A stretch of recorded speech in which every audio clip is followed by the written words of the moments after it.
Assalamualaikum warahmatullahi wabarakatuh. Kembali lagi di channel Pena Mahabbah. Pada kesempatan kali ini kita akan membahas kisah Pendeta Buhairah yang bersaksi atas kenabian Muhammad sallallahu alaihi wasallam.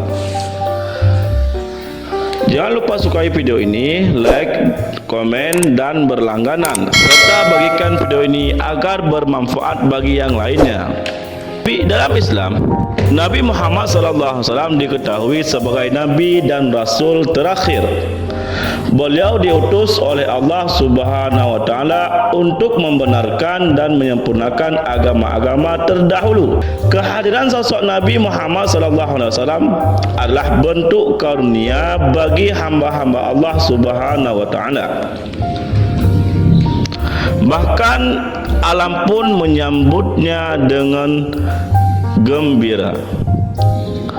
Dalam kisahnya, Nabi Muhammad SAW dilahirkan dalam keadaan yatim di rumah Abu Talib yang terletak di perkampungan Bani Hashim.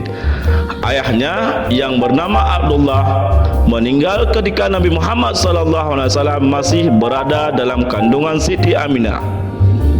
Selama 3 hari, Nabi Muhammad SAW disusui oleh ibunya, Siti Aminah. Nabi Muhammad SAW juga sempat disusui oleh budak wanita milik ayahnya, yakni Ummu Aiman. Lalu pernah disusui juga oleh budak bernama Suwaibah, milik pamannya. Ketika kecil, Nabi Muhammad SAW tumbuh dan menjalani hidup layaknya seorang anak kecil pada umumnya. Namun, karena dulu tradisi Quraisy masih melekat, maka pada hari ke-18 seusia Siti Aminah melahirkan Nabi Muhammad SAW harus disembunyikan ke pedalaman dan baru dikembalikan ketika ia berusia 8 atau 10 tahun.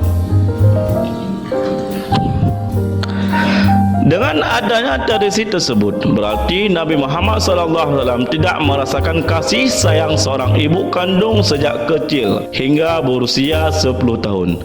Tapi ia justru merasakan kasih sayang itu dari Halimah binti Sa'diyah selama 3 tahun yang berasal dari Bani Sa'ad. Lewat kasih sayangnya, Nabi Muhammad SAW bisa tumbuh dan mengisap nutrisi dari wanita tersebut. Tanda-tanda kenabian Muhammad SAW telah tampak jelas sejak beliau berusia remaja. Seorang rabib ataupun seorang pendeta bernama Buhairah bersaksi atas kenabian Muhammad SAW yang masih berusia belasan tahun saat itu. Dalam kitab Ar-Rahiqul Muktum menceritakan kisah pertemuan rahib Buhairah dengan Muhammad SAW. Ketika Rasulullah SAW berusia 12 tahun, ada riwayat mengatakan 12 tahun, 2 bulan 10 hari. Pamannya Abu Talib membawanya berdagang ke negeri Syam hingga mereka sampai di suatu tempat bernama Busra yang masih termasuk wilayah Syam dan merupakan ibu kota Hauran. Kala itu Syam merupakan ibu kota negeri-negeri Arab yang masih di bawah kekuasaan Romawi. Di negeri inilah dikenal seorang pendeta yang bernama Buhairah. Ada yang mengatakan nama aslinya adalah Jersis, ataupun ada yang mengatakan nama aslinya adalah Jirjis. Ketika rombongan tiba, dia langsung menyongsong mereka padahal sebelumnya tidak pernah dia lakukan hal itu.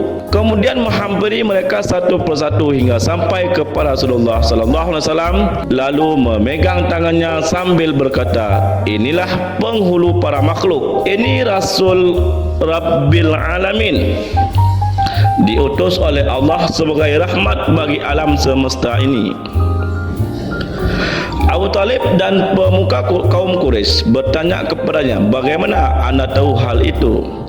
Sang rahib menjawab, sesungguhnya ketika kalian menanjak ke bukitan, tidak satu pun dari bebatuan ataupun pohon melainkan bersujud kepadanya, dan kedua makhluk itu tidak akan bersujud kecuali terhadap Nabi. Sesungguhnya aku dapat mengetahui melalui cincin kenabian yang terletak pada bagian bawah tulang rawan pundaknya yang bentuknya seperti apel. Sesungguhnya kami mengetahui berita dari kitab suci kami. Kemudian barulah sang rahib mempersilahkan mereka dan menjamunya secara istimewa. Lalu dia meminta Abu Talib agar memulangkan keponakannya itu, Nabi Muhammad SAW, ke Mekah dan tidak lagi membawanya ke negeri Syam, sebab dikhawatirkan bila tercium oleh orang-orang Romawi dan orang-orang Yahudi bisa membahayakan keselamatannya. Akhirnya Nabi Muhammad SAW, pamannya, mengirimnya bersama sebagian anak-anaknya ke Mekah. Ramalan Muhairah atas kenabian Muhammad itu kemudian berbukti benar.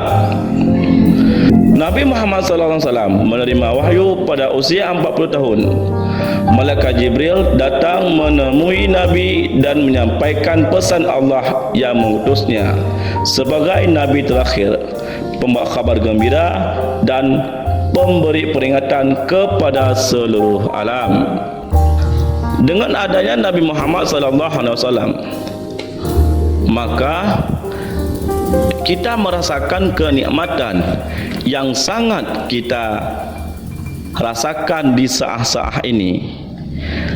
Namun bila Nabi Muhammad tidak diutuskan kepada kita, sungguh kita menjadi nikmat yang dapat tertunda bagi kita. Wallahu a'lam bisawab. Allahumma shalli ala Muhammad. Assalamualaikum warahmatullahi wabarakatuh.